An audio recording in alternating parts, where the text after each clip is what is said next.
నమస్కారం, మీరు చూస్తుంది TG24 టీవీ. ముందుగా బులెటిన్ లోని ముఖ్యాంశాలు. ఖమ్మం జిల్లా కోర్టులో భూగర్భ జలాల పెంపునకు స్వేచ్ఛ NGO శ్రీకారం. చిన్నబోయినపల్లి గ్రామంలో 33/11 kV విద్యుత్ ఉప కేంద్రానికి ప్రారంభోత్సవం చేసిన మంత్రి సీతక్క. ములుగు జిల్లాలో విషాదం, బావి కుంగిపోవడంతో వ్యక్తి మృతి. ప్రభుత్వ హాస్పిటల్లో పనిచేసే బెడ్ సైడ్ కాంట్రాక్ట్ కార్మికులను IFMIS లో విలీనం చేయాలి. అమరావతి అభివృద్ధి కోసం శ్రీ రాజశ్యామల మహాయజ్ఞం, అంబుల వైష్ణవి ప్రత్యేక పూజలు. వరంగల్లో KTR ఫైర్, కాంగ్రెస్ పై తీవ్ర ఆరోపణలు. HPS లో అవకతవకలపై విచారణ జరపాలి కవిత. పలు కార్పొరేషన్లకు చైర్మన్లు, వైస్ చైర్మన్లను ప్రకటించిన TPCC అధ్యక్షులు. పర్యావరణ పరిరక్షణే ధ్యేయంగా ఖమ్మం జిల్లా కోర్టు ప్రాంగణంలో నూతనంగా ఏర్పాటు చేసిన roof top rain water harvesting వ్యవస్థను బుధవారం ఘనంగా ప్రారంభించారు. ఈ కార్యక్రమానికి ముఖ్య అతిథిగా జిల్లా ప్రధాన న్యాయమూర్తి G. రాజగోపాల్ విచ్చేసి ఈ ప్రాజెక్టును ప్రారంభించారు. ఈ సందర్భంగా జిల్లా ప్రధాన న్యాయమూర్తి G. రాజగోపాల్ మాట్లాడుతూ స్వేచ్ఛ NGO అనే స్వచ్ఛంద సంస్థ ద్వారా న్యాయవాది అయినటువంటి చల్లా కోటయ్య ఆధ్వర్యంలో మన ఖమ్మం జిల్లా కోర్టు ప్రాంగణంలో ఒక ఇంకుడు గుంతను ఏర్పాటు చేయడం జరిగింది. ప్రకృతి ద్వారా వర్షం రూపంలో వచ్చే ప్రతి నీటి బొట్టును ఇంకుడు గుంత ద్వారా వడిసిపట్టి ఈ ప్రాంతంలో భూగర్భ జలాలను పెంచే దిశగా స్వేచ్ఛ NGO ఒక మంచి కార్యక్రమం చేపట్టారు. కావున ప్రతి ఒక్కరూ కూడా తమ వంతు బాధ్యతగా వారి వారి ఇళ్లలో ఇంకుడు గుంతను ఏర్పాటు చేసుకుని భావి భవిష్యత్తు తరాలకు ఆదర్శంగా నిలవాలని పేర్కొన్నారు. ఈ ప్రారంభోత్సవ కార్యక్రమంలో Khammam bar association president Edlapalli Ramesh, general secretary Koppula Ravikumar, Telangana bar councillor సభ్యులు మందడపు శ్రీనివాసరావు, EC మెంబర్స్ మరియు సీనియర్ జూనియర్ మహిళా న్యాయవాదులు పాల్గొన్నారు. Good morning to all. ఈ రోజు స్వేచ్ఛ అనేటువంటి ఒక స్వచ్ఛంద సంస్థ ద్వారా న్యాయవాది అయినటువంటి చెల్లయ్య కోటయ్య గారి ఆధ్వర్యంలో మన ఖమ్మం జిల్లా కోర్టు ప్రాంగణంలో ఒక ఇంకుడు గుంతను ఏర్పాటు చేసుకోవడం జరిగింది. ఇంకుడు గుంత యొక్క ప్రాముఖ్యత ఏంటంటే, మనం వర్షం ఏదైతే వస్తుందో, వర్షం ప్రతి బొట్టు కూడా చాలా విలువైనది. ప్రకృతి మనకు అందించినటువంటి ఒక వరము. నీటిని వృధా చేస్తే చాలా డ్రౌట్ లేదా కరువు పరిస్థితులు ఏర్పడేటువంటి విచిత్రమైనటువంటి పరిస్థితులు మనం చూస్తాం. కాబట్టి ప్రకృతి ద్వారా వచ్చినటువంటి, వర్షం ద్వారా వచ్చినటువంటి ప్రతి నీటి బొట్టును వర్షి పట్టాలనేటువంటి ఒక మంచి సంకల్పంతో వారి యొక్క స్వచ్ఛంద సంస్థ ద్వారా ఎంతో ఖర్చు పెట్టి మన జిల్లా ప్రాంగణంలో ఈ రోజు ఇంకుడు గింతను ఏర్పాటు చేశారు. ఈ ప్రాంగణంలో ఉన్నటువంటి వర్షం చుక్క ఒక్కటి కూడా ఇప్పుడు వృధా అయ్యేటువంటి పరిస్థితి లేదు. దాని నుంచి భూమిలో నీటి శాతం పెరిగి గ్రౌండ్ లెవెల్ వాటర్ పెరిగి మళ్ళీ మనకు చెట్లకు గానీ మన అవసరాలకు గానీ నీటిని ఉపయోగించుకుంటే అవసరం అయింది. ఒకవేళ ఈ నీటిని వర్షి పెట్టకుంటే మనకు ఎండాకాలం అని కాకుండా ఈవెన్ వర్షాకాలం, ఇతర కాలాల్లో కూడా కరువు సంబంధించినటువంటి పరిస్థితులు ఏర్పడతాయి. అలాంటి పరిస్థితులు ఏర్పడుతుందంటే ప్రతి ఒక్కరు కూడా తమ సామాజిక బాధ్యతను గుర్తెరిగి తమ ఇళ్లలో కూడా ఇలాంటి ఇంకుడు గుంతలను ఏర్పాటు చేసుకుంటే అది వాళ్లకు ఎంతో మేలు చేస్తుంది. దాంతో పాటు మన పర్యావరణం కూడా ఎంతో మేలు చేస్తుంది. ఈ ప్రాముఖ్యతను గుర్తించి ప్రతి వర్షపు నీటిని మనం రక్షించుకోవాలి, కాపాడుకోవాలి. ఈ భూమిపై పడినటువంటి ప్రతి చినుకు ఈ వృక్షాలకు, జంతువులకు, ఈ మానవాళికి ఉపయోగపడాలని ఇట్లాంటి సదుద్దేశంతో ఈ కార్యక్రమం ఏర్పాటు చేసినటువంటి కోటయ్య గారికి, తర్వాత వారి స్వచ్ఛంద సంస్థకి నా మనస్ఫూర్తిగా శుభాకాంక్షలు, అభినందనలు తెలియజేస్తున్నాను. జై హింద్. చల్లా కోటయ్య, స్వేచ్ఛ NGO ఫౌండర్ అండ్ సెక్రటరీ, ప్రముఖ న్యాయవాదిని. మేము 2011లో ఈ NGOని రిజిస్ట్రేషన్ చేశామండి. మా యొక్క కాన్సెప్ట్ ఏంటంటే save water, save earth, save future. అంటే భావితరాల వారికి నీటిని అందించాలనే ఉద్దేశంతో మన ఖమ్మం జిల్లా కోర్టు ఆవరణలో స్వచ్ఛంద సేవా సంస్థ ఆధ్వర్యంలో ఇంకుడు గుంటను నిర్మించడం జరిగింది. ప్రస్తుతం భారతదేశంలోను మన తెలంగాణలోను చాలా ఏరియాలలో కూడా నీటి ఎద్దడి ఎక్కువగా ఉంది. కాబట్టి ప్రతి ఒక్క మనిషి జీవించాలంటే జీవకోటి మనుగడకు జలమే చాలా ఇంపార్టెంట్. జలం లేకపోతే జీవకోటి మనుగడ అనేది ఉండదు. మన పూర్వీకులు కూడా, మన ముత్తాతలు, తాతలందరూ కూడా ఫస్ట్ మన యొక్క జీవన విధానం అనేది నదీ పరివాహక ప్రాంతాల్లో ప్రారంభమైంది. మొహంజదారో, హరప్ప, సింధు నాగరికత అలా అన్ని ప్రాంతాలలో ప్రారంభమైంది మన పూర్వీకుల నుంచి. ఎందుకు అక్కడ ఏర్పాటు చేసుకున్నామంటే, అక్కడ నదీ పరివాహక ప్రాంతాల్లో జలం అనేది ఉంటుంది.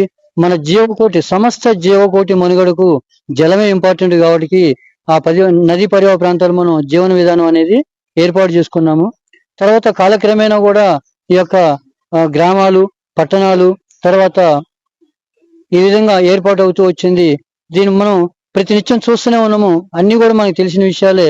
మార్నింగ్ బ్రష్ చేసుకునేటప్పుడు కానీ, ఇంట్లో మన కుటుంబ సభ్యులు బట్టలు వాష్ చేసేటప్పుడు కానీ, అంటు తోముకునేటప్పుడు కానీ, తర్వాత మనం బైక్స్ కూడా ఆ విధంగానే కడుగుతూ ఉంటాం. అంటే దీనివల్ల ఏమవుతుందంటే నీరు కూడా చాలా వృధా అయిపోతుంది. తర్వాత వర్షపు నీరు కూడా మొత్తం కూడా కాలువల ద్వారా, నదుల ద్వారా, సముద్రాలలో కలిసిపోయి నీటి దుర్వినియోగం అనేది జరిగిపోతుంది. కాబట్టి మనం అందరం ప్రతి ఒక్కరు కూడా ప్రతి ఇంట్లో కూడా తర్వాత పబ్లిక్ ప్లేసెస్లో కూడా అన్నిట్లో కూడా ఇంకుడు గుంటలు నిర్మించుకోవడం వలన గ్రౌండ్ వాటర్ లెవెల్ అనేది పెరుగుతున్నది. దాని వలన భావి తరాల వారికి మనం నీటిని అందించి భావితరాల్ని మనం కాపాడటానికి అవకాశం ఉంటుంది. చిన్న ఎగ్జాంపుల్ అండి, మన ముందు ఉన్నటువంటి ఫుడ్ అంటే విటమిన్స్ కానీ, ఏది టమాటో కానీ, డ్రై ఫ్రూట్ రకరకాల ఫుడ్ ఉంటుంది. కానీ మనిషి ఏం చేస్తాడు, సైకలాజికల్ గా అవి తిండు వెళ్తాడు, డాక్టర్ని కలుస్తాడు. కలిస్తే ఆయన ఏం చేస్తాడు, బి కాంప్లెక్స్ పోటు ఏదో సంథింగ్ ఒక బలానికి టాబ్లెట్ రాస్తాడు.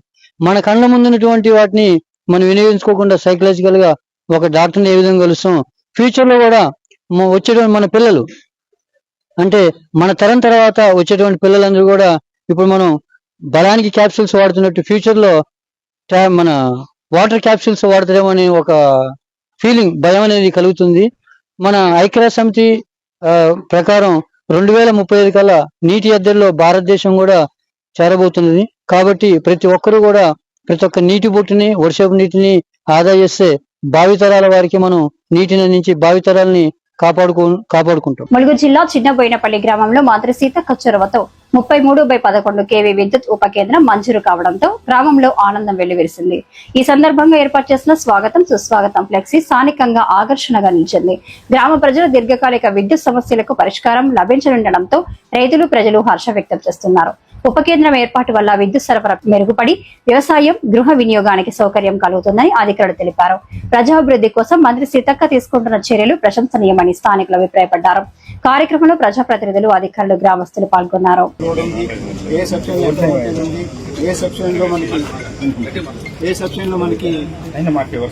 కరెంట్ ఎంత వస్తుంది, ఓవర్లోడ్ ఉందా, అవన్నీ కూడా ట్రిప్ అయినా కూడా బ్రేక్ డౌన్ అయినా కూడా మనకి వెంటనే మన సెల్ ఫోన్ కి మెసేజ్ ద్వారా సమాచారం అందుతుంది. వెంటనే మనం ఆ సమాచారం తీసుకొని ఎక్కడైతే మనకి పడ్డారు స్థలం దొరకక చాలా లేట్ అయింది మేడం. యాక్చువల్గా ఎప్పుడో జరగాల్సింది. తమరి అనుమతితో చాలా మీ చొరవతో ఈ సబ్సిడీ తొందరగా స్థలం ఇప్పించినందుకు మా డిపార్ట్మెంట్ తరఫున అలాగే ఆంధ్రప్రదేశ్ వాళ్ళు కూడా ముందు వచ్చి ఈ స్థలాన్ని ఇప్పించారు మేడం. జిల్లా అధికారులు కూడా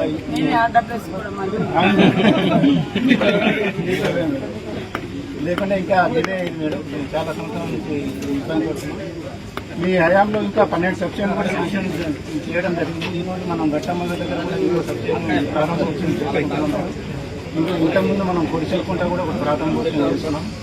ఈ సంవత్సరంలోనే ఒక 3-4 నెలలు ఇంకో 4 సబ్సిడీలు 4 సంవత్సరాల నిరీక్షణ తర్వాత మరి మన ప్రభుత్వం వచ్చిన తర్వాత కూడా గౌరవనీయులు పెద్దలు బట్టి విక్రమార్క గారు ఇప్పటి వరకు ములుగు నియోజకవర్గానికి దాదాపుగా 12 సబ్స్టేషన్లు అందించడం జరిగింది. వారికి కూడా ప్రత్యేక ధన్యవాదాలు. ముఖ్యమంత్రి రేవంత్ రెడ్డి గారికి, ఇప్పుడు సీఎం బట్టి విక్రమార్క గారికి. ఇంకా కూడా మనకు అవసరం ఉంది. ట్రైబల్ ఏరియా, ఫారెస్ట్ ఏరియా, కొన్ని ఫారెస్ట్ ఇబ్బందులతోటే చిన్నబోయినపల్లి చాలా డిలే అయింది. అయినా కూడా ఇక్కడ మిషన్ భగీరథ కోసం కేటాయించిన స్థలంలో, చిన్న స్థలంలో మనం ఏర్పాటు చేసుకుని ఈరోజు ప్రజా దర్బార్ కార్యక్రమంలో భాగంగా మరి ఈ ఎటునాగారం మండలంలోని చిన్నబోయినపల్లిలో ఈ యొక్క సబ్ స్టేషన్ ఓపెనింగ్ చేసుకోవడం చాలా సంతోషం. సిఈ గారు ఇక్కడికి వచ్చి మరి అదేవిధంగా ఎలక్ట్రిసిటీ అధికారులందరూ కృషి చేసి మాకు అందించినందుకు మీ అందరికీ పేరు పేరున ధన్యవాదాలు. అదేవిధంగా ఈ యొక్క కార్యక్రమానికి ముఖ్య అతిథులుగా కలెక్టర్ హేమంత్ గారు, అదేవిధంగా పిఓ లెనిన్ గారు, మరి గ్రంథాలయ చైర్పర్సన్ మానవ్ చందర్ గారు, అదేవిధంగా Rega Kalyani market committee chairman గారు, అదేవిధంగా ఆత్మ కమిటీ చైర్పర్సన్ గారు అరుణ గారు, ఆర్టీఎం మెంబర్ శ్రీనివాస్ గారు, అదేవిధంగా మాజీ జెడ్పీటీసీలు మన రమణ గారు, అదేవిధంగా వలియాబి గారు, ఇతర పంచాయతీరాజ్ డైరెక్టర్, మాజీ మన సర్పంచ్లు ఉన్నారా?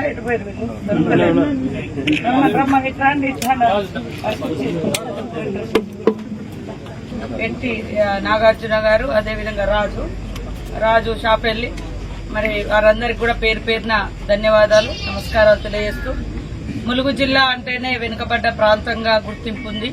అడవులున్న జిల్లా, వెనుకబడ్డ ప్రజలు, పేద ప్రజలు ఉన్నారు. కానీ పేదలు ఎక్కడుంటారో ప్రభుత్వం వారికి అండగా ఉండాలి. కాబట్టి మనము ప్రతి పథకాన్ని, ప్రతి డెవలప్మెంట్ యాక్టివిటీని ప్రతి ఊరికి, ప్రతి పల్లెకు, ప్రతి గూడెం, ప్రతి తండాకు, ప్రతి దళిత వాడకు తీసుకెళ్లే విధంగా అందరం అధికారులను కృషి చేసినప్పుడే అది మనకు ఉండే సంతృప్తి. కాబట్టి ఎలక్ట్రిసిటీ లేని గ్రామాలు ఇంకా లోపల ఛత్తీస్గఢ్ గొత్తికోయ గూడాలలో ఎక్కువ ప్రాబ్లం ఉంది. ఫారెస్ట్ ఇష్యూస్ కూడా ఉన్నాయి.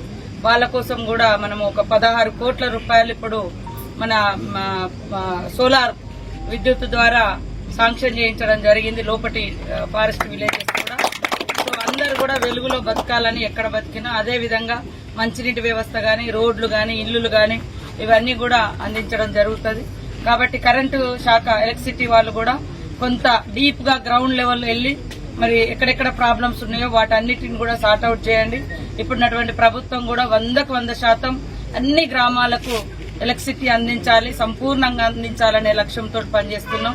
అదేవిధంగా మా మిషన్ భగీరథ గానీ, ఆర్డబ్ల్యూఎస్ అధికారులు కూడా ఇంకా గ్రౌండ్కి వెళ్ళండి. ఇది సమ్మర్ కాబట్టి కొంత రెగ్యులర్ గా అందుబాటులో ఉండి ఎక్కడెక్కడ ఇబ్బంది ఉందో, ఇప్పుడు గ్రామాలలో కూడా పంచాయతీలలో డబ్బులు వచ్చినాయి. ఆ డబ్బుల ద్వారా కూడా చిన్న చిన్న వాళ్ళని సర్పంచులను, అక్కడ ఉన్నటువంటి సెక్రటరీస్ వాళ్ళందరితోటి మీటింగ్స్ పెట్టుకుని అక్కడ ఎక్కడన్నా ఇబ్బంది ఉంటే వాటిని వాడుకోవడం కూడా చేస్తే బాగుంటది. ఈ రోజు ఒక టార్గెట్ పెట్టుకుని మన జిల్లాను అభివృద్ధి పదంలో తీసుకెళ్లాలి. నా నియోజకవర్గం గాని, నా జిల్లా గాని మేము ప్రత్యేకంగా, ఎందుకంటే ఈ రోజు మనకు అంటే అనుకుంటే సాధ్యం కానిది ఏది కాదు అనేది మొన్న మన పిల్లలు, ఇప్పటికీ మనకు మారుమూల ప్రాంతాల్లో చదువుకున్న వాళ్ళ సంఖ్య చాలా తక్కువ అయినా కూడా మరి హైదరాబాద్ లాంటి సిటీలను వెనుకకేసి ఈరోజు మన జిల్లా ముందుకొచ్చింది చదువులు. అది మనము సాధించిన ఘనత. ములుగు జిల్లా వెంకటాపురం మండలం సుడిభాక గ్రామంలో విషాద ఘటన చోటు చేసుకుంది. ఇంటి వద్ద ఉన్న మంచినీటి బావిని పుడిక తీస్తున్న సమయంలో ఒక్కసారిగా బావి కుంగిపోయింది. ఈ ఘటనలో బావి లోపల పనిచేస్తున్న ఆదినారాయణ మట్టిలో చిక్కుకుపోయారు. ఇది గమనించిన కుటుంబ సభ్యులు బోర్డు విలపిస్తూ వెంటనే పోలీసులకు సమాచారం అందించారు. సమాచారం అందుకున్న పోలీసులు సంఘటన స్థానానికి చేరుకుని జేసీబీ సాయంతో మట్టిని తొలగించే బాధితుడిని బయటకు తీశారు. అయితే అప్పటికే ఆయన మృతి చెందినట్లు అధికారులు నిర్ధారించారు. ఈ ఘటనతో గ్రామంలో విషాద ఛాయలు అలుముకున్నాయి. పోలీసులు కేసు నమోదు చేసి దర్యాప్తు చేపట్టారు.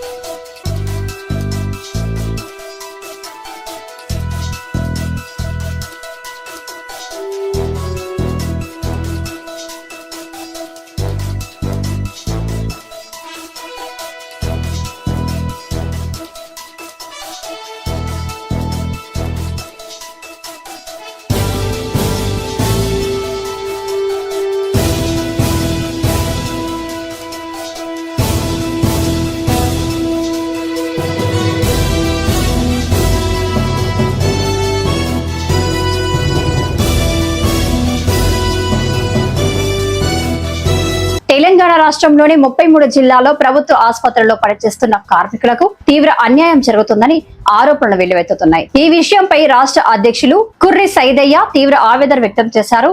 ఈ సందర్భంగా రాష్ట్ర ఉపాధ్యక్షులు మాతంగి అనిల్ కుమార్ మాట్లాడుతూ 2022లో విడుదలైన జీవో నంబర్ 60 ప్రకారం ప్రతి కార్మికుడికి నెలకు 15,600 రూపాయల వేతనం ఇవ్వాల్సి ఉండగా పీఎఫ్, ఈఎస్ఐ కటింగ్స్ అనంతరం కనీసం 12,093 చెల్లించాలని ప్రభుత్వం స్పష్టంగా పేర్కొందన్నారు. అయితే వాస్తవ పరిస్థితుల్లో దళారీ వ్యవస్థ పెరిగిపోవడంతో కార్మికుల వేతనాలపై అక్రమ కటింగ్స్ జరుగుతున్నాయని ఆరోపించారు.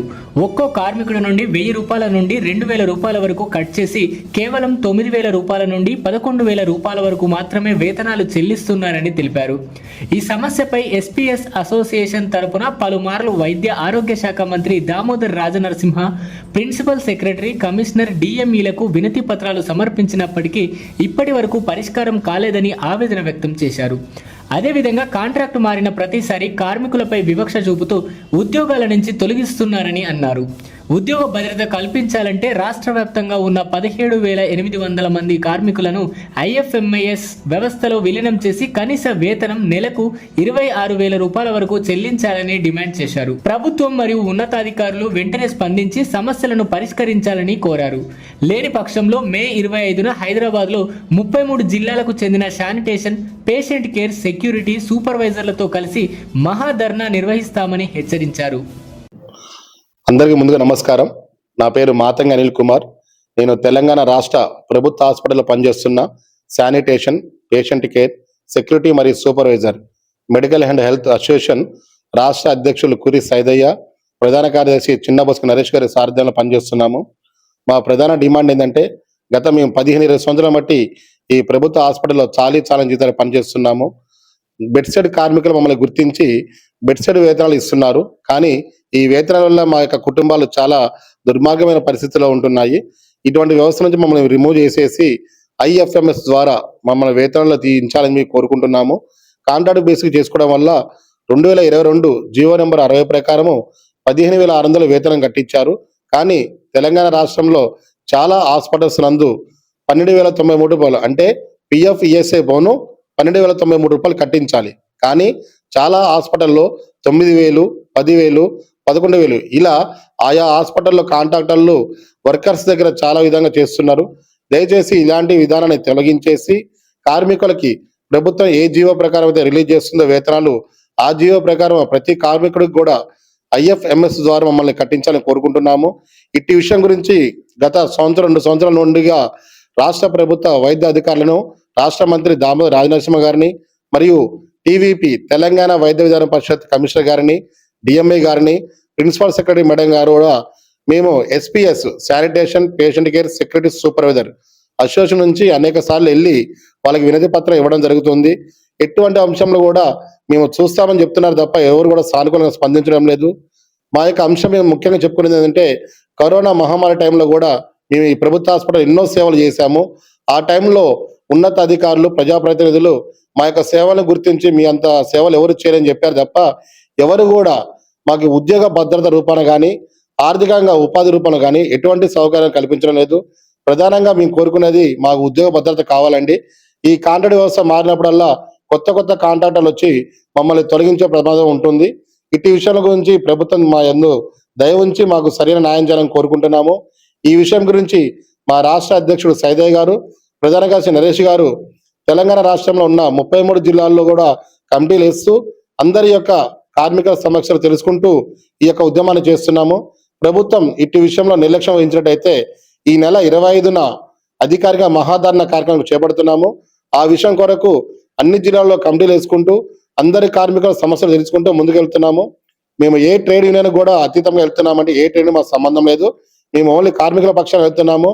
ప్రభుత్వంకి తెలియపరిచేది ఒకటే, ట్రేడ్ యూనియన్లు కార్మికుల పక్షాన ఏమాత్రం పోరాటం చేయని పరిస్థితుల్లో కూడా కార్మికుల పక్షాన మేము SPS తరపు నుంచి IFMS ద్వారా ఈ అంశాన్ని బయట తీసుకొచ్చాము. దీని ద్వారానే మాకు ఉద్యోగ భద్రత అవకాశం ఉంది. కాబట్టి ప్రధానంగా మా కార్మికులందరినీ కూడా IFMS లో విలీనం చేయాలని కోరుతున్నాము. అమరావతి బ్రాండ్ అంబాసిడర్ అంబుల వైష్ణవి ప్రజా రాజధాని అమరావతి అభివృద్ధి కోసం శ్రీ రాజశ్యామల మహాయజ్ఞం నిర్వహించడం జరిగింది. అమరావతి ప్రపంచ స్థాయిలో మేటి రాజధానిగా నిలిచి రాష్ట్ర యువతకు ఉపాధి అవకాశాలు కలగాలని కోరుతూ ఆమె నివాసం వద్ద తండ్రి మనోజ్తో కలిసి యజ్ఞాది పూజ కార్యక్రమాలు నిర్వహించారు. మాది ముదినేపల్లి గ్రామం సార్. ఈ ముదినేపల్లిలో ఈరోజు మా స్వగృహంలో రాజశ్యామల యోగం చేశామండి.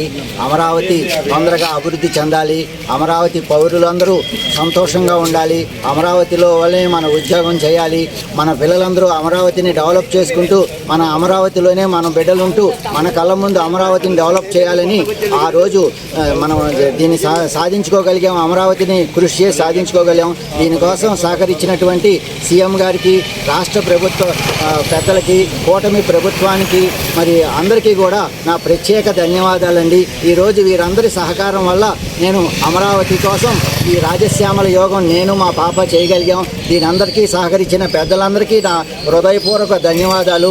అలాగే నాకు ఈ రాజశ్యామల యోగం చేయడానికి అవకాశం ఇచ్చిన రాష్ట్ర ప్రభుత్వానికి, సీఎం గారికి, మరి కూటమి ప్రభుత్వానికి అందరికీ ప్రత్యేక ధన్యవాదాలు. మరొక రకంగా అమరావతికి భూములు ఇచ్చిన వారికి పాదపూజ చేసి నా రుణం తీర్చుకోవడం నాకు భగవంతుడు ఇచ్చిన అదృష్టంగా భావిస్తున్నాను. కాబట్టి మనందరం సహకరించి చేయి కలిపి అమరావతికి ఒక్క 116 రూపాయలు సహాయం చేసి అమరావతిని తొందరగా త్వరితగతిన పూర్తి చేసుకుందాం అనేది నా ఆశ అండి. దీనికి అందరూ సహకరించి ఆ భగవంతుడి దయ వల్ల మనం అమరావతి తొందరగా నిర్మాణం అయితే మనం సంతోషంగా ఉంటాం. రాష్ట్ర ప్రభుత్వంకి దీనికి ప్రత్యేక ధన్యవాదాలు తెలియజేస్తున్నాను. ప్రభుత్వ భూమిలో నడుస్తున్న హెచ్పిఎస్ లో ఫీజులు 120% వరకు పెంచడం దారుణమని కవిత మండిపడ్డారు.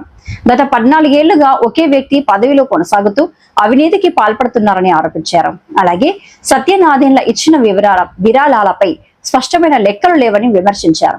ముఖ్యమంత్రి రేవంత్ రెడ్డి బంధువులు 30 ఎకరాల భూమిని కైవసం చేసుకునే ప్రయత్నం చేస్తున్నారని ఆరోపించిన కవిత హెచ్పిఎస్ పై తక్షణ విచారణ జరిపించాలని డిమాండ్ చేశారు. ప్రభుత్వ భూముల వినియోగం, ఫీజుల పెంపుపై పూర్తి వివరాలు వెల్లడించాలని ఆమె కోరారు. నేను ముఖ్యమంత్రి గారిని సూటిగా డిమాండ్ చేస్తా ఉన్నాను. హైదరాబాద్ పబ్లిక్ స్కూల్ అనేటటువంటిది ప్రభుత్వం ఇచ్చినటువంటి భూమిలో నడిచేటటువంటి సంస్థ. అందులో ఉన్నటువంటి భూమిలో ఒక 30 ఎకరాలని కొట్టేయడానికి ఆ కమిటీ ప్లాన్ వేస్తున్నటువంటి విషయం మీకు తెలుసు, మాకు తెలుసు, అందరికీ తెలుసు. వాళ్ళందరూ ప్రభుత్వ పెద్దలు ఉన్నారు, ముఖ్యమంత్రి గారి బంధువులు ఉన్నారు. మరి మీరు చర్యలు తీసుకుంటారా, తీసుకోరా అని సూటిగా నేను డిమాండ్ చేస్తున్నాను. ఇంకా దారుణం ఏంటంటే ఆ హైదరాబాద్ పబ్లిక్ స్కూల్లో ఒకటే అధికారి ఉన్నది. ఆమె 14 సంవత్సరాల నుంచి ఒకటే పోస్ట్లో ఉన్నది.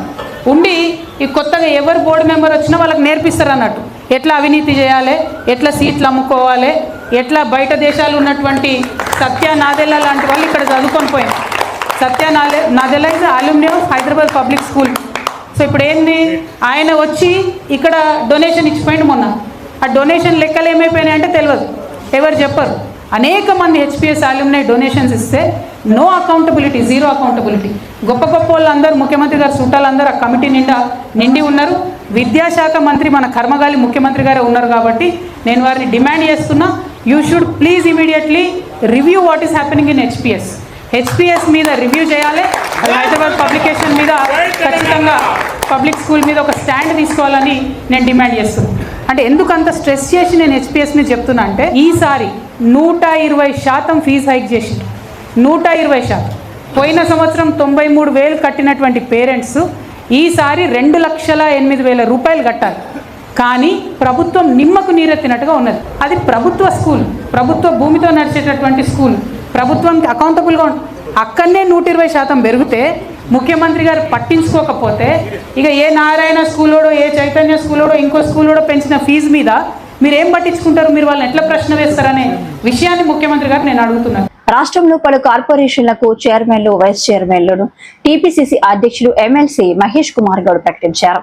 బ్రాహ్మణ సంక్షేమ పరిషత్ కు శ్రీనివాస్, రజక సహకార కార్పొరేషన్ కు అజయ్ కుమార్, గౌడ సహకార కార్పొరేషన్ కు చంద్రశేఖర్ గౌడ్, పెరిక సహకార కార్పొరేషన్ కు వెంకటేశ్వర్లు, మేర సహకార కార్పొరేషన్ కు వెంకటరాజం, వాల్మీకి బోయ సహకార కార్పొరేషన్ కు తిమ్మప్ప, మున్నూరు కాపు సహకార కార్పొరేషన్ కు శ్రీరామ్, యాదవ సహకార కార్పొరేషన్ కు రఘునాథ్, వడ్డెర సహకార కార్పొరేషన్ కు రేణుక నారాయణ, చేనేత అభివృద్ధి కార్పొరేషన్ కు వెంకటరమణ, కమ్మ కార్పొరేషన్ కు బి రమేష్ నియమితులయ్యారు. మా కాంగ్రెస్ పార్టీలో కష్టపడి పనిచేసినటువంటి సీనియర్ కాంగ్రెస్ నాయకులకి,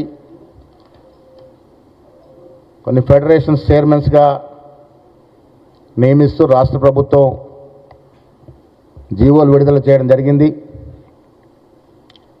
నేను రాష్ట్ర ముఖ్యమంత్రి గారికి సీనియర్ కాంగ్రెస్ నాయకులను వివిధ చైర్మన్లుగా నియమించినందుకు పీసీసీ తరఫున రాష్ట్ర ముఖ్యమంత్రి రేవంత్ రెడ్డి గారికి, ఉప ముఖ్యమంత్రి గారికి, అదేవిధంగా మా ఇన్ఛార్జ్ మీనాక్షి నటరాజన్ గారికి మీ ద్వారా ధన్యవాదాలు తెలియజేస్తా ఉన్నాను. కార్పొరేషన్ చైర్మన్, వైస్ చైర్మన్లుగా నియమించినటువంటి లిస్ట్ మీకు అందజెప్తాం. ఇప్పుడు చెప్పే దాంట్లో బ్రాహ్మణ సంక్షేమ పరిషత్కి చైర్మన్గా బసవరాజ్ శ్రీనివాస్, వైస్ చైర్మన్గా ఫార్మర్ సేవాదల్ అధ్యక్షుడు Ponnada Subrahmanya Prasad, washermen cooperative limited society federation చైర్మన్గా డాక్టర్ అజయ్ కుమార్ ప్రోటోకాల్ పిఆర్గా ఉన్నారు. మరిన్ని తాజా అప్డేట్స్ కోసం TG24 టీవీని చూస్తూనే ఉండండి.